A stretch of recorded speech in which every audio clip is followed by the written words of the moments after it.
안녕하십니까. 이어서 경남 뉴스입니다. 더불어민주당 경남도당이 창원, 진주, 사천시장 등 경남 7곳의 시장 군수 후보 공천을 위한 경선을 오늘과 내일 이틀 동안 진행합니다.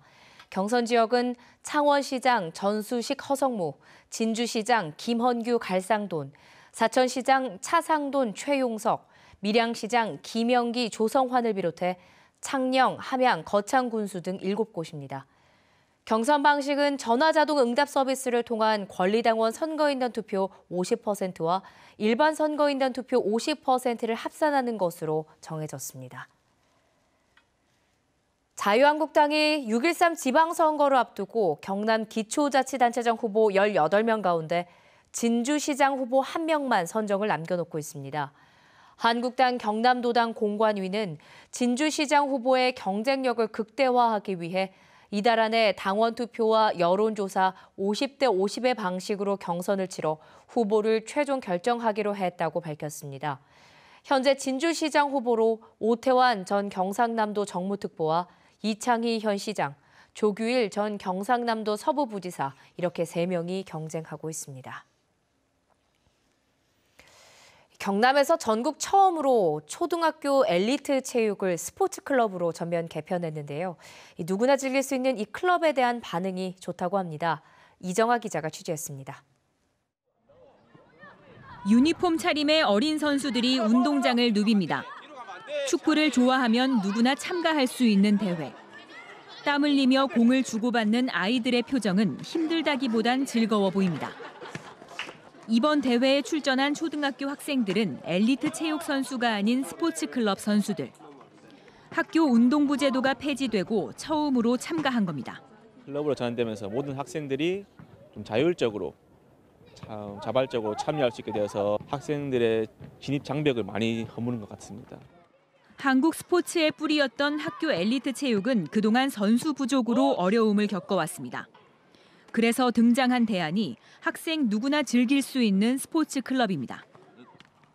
1980년대부터 교기 종목으로 양궁부를 운영해왔던 한 초등학교도 변화를 맞았습니다. 선수 6명으로 꾸려갔던 양궁부는 스포츠 클럽으로 바뀌고 난 뒤 2배 이상 늘어났습니다. 서로 도와주고 또 가르쳐도 주고 원래 선수했던 것보다는 좀 재미를 더 느낄 수가 있어요. 하지만 취미를 위해 학생들이 고가의 장비 등을 따로 사야 하는 부담은 과제로 남아 있습니다. 경남교육청은 초등학교에 이어 오는 2021년까지 중학교 교기체육도 스포츠 클럽으로 전환하기로 했습니다. KBS 뉴스 이정아입니다. 지난달 전국 주택 매매 거래량이 지난해 같은 기간보다 20% 늘어난 가운데 경남은 오히려 20% 감소했습니다. 국토교통부는 지난달 전국 주택 매매 거래량이 9만 2천여 건으로 지난해 같은 기간보다 20% 늘었고 경남은 3,600여 건에 그쳐 지난해보다 20% 감소했다고 밝혔습니다.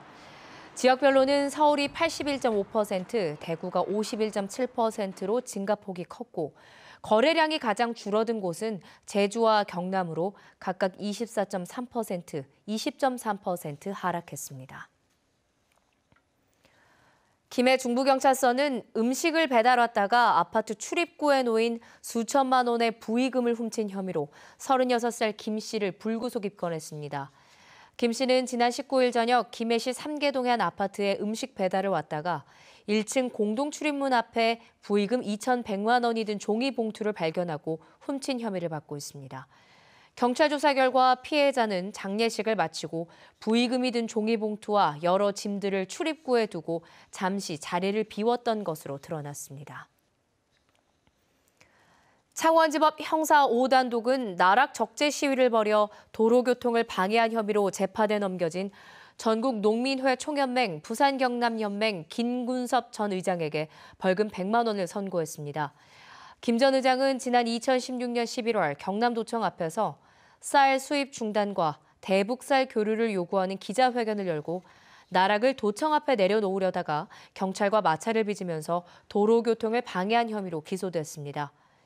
재판부는 김 전 의장 등이 애초 신고한 범위를 벗어나 시위를 하며 교통을 방해한 혐의를 인정했습니다. 창녕 우포 따오기 보건센터에서 올해 처음으로 따오기 자연 부화에 성공했습니다. 경상남도는 지난달 21일 우표 62번 수컷 따오기와 우표 51번 암컷 따오기가 낳은 알이 28일 만인 지난 18일 자연 부화했다고 밝혔습니다. 올해 들어 인공 부화로 태어난 새끼 따오기는 19마리, 자연 부화는 이번이 처음입니다. 보건센터는 야생 방사에 대비하기 위해 올해부터 새끼 따오기의 10% 정도는 자연 부화 방식으로 증식할 계획입니다. 대우조선 하청 노동자들이 최저임금 인상의 실질적인 적용을 요구하며 3,400여 명의 서명지를 청와대에 전달했습니다. 조선하청지회는 어제 청와대 앞에서 기자회견을 열고 최저임금을 맞추면서 회사가 상여금을 없애 하청 노동자들이 받은 임금 총액은 지난해와 같거나 줄었다고 밝혔습니다. 하청 노동자들은 오른쪽 주머니를 털어 왼쪽 주머니에 넣는 방식으로 최저임금 인상 혜택을 못 받았다고 꼬집었습니다. 정성립 대우조선해양 사장이 앞으로 3년 더 회사를 이끌게 됩니다. 대우조선은 지난 20일 이사회에서 정 사장의 연임을 결의하고 다음 달 29일 열리는 임시주주총회에서 대표이사로 재선임이 확정될 예정이라고 밝혔습니다. 정 사장은 지난 2015년 대우조선 대표로 복귀해 구조조정을 이끌었으며 지난해 6년 만에 흑자 전환에 성공했습니다. 정 사장은 앞으로 흑자 기조를 유지하면서 2020년까지 자구안을 성실히 이행해 회사를 완전히 정상화해야 하는 과제를 안게 됐습니다. 지금까지 경남 소식이었습니다.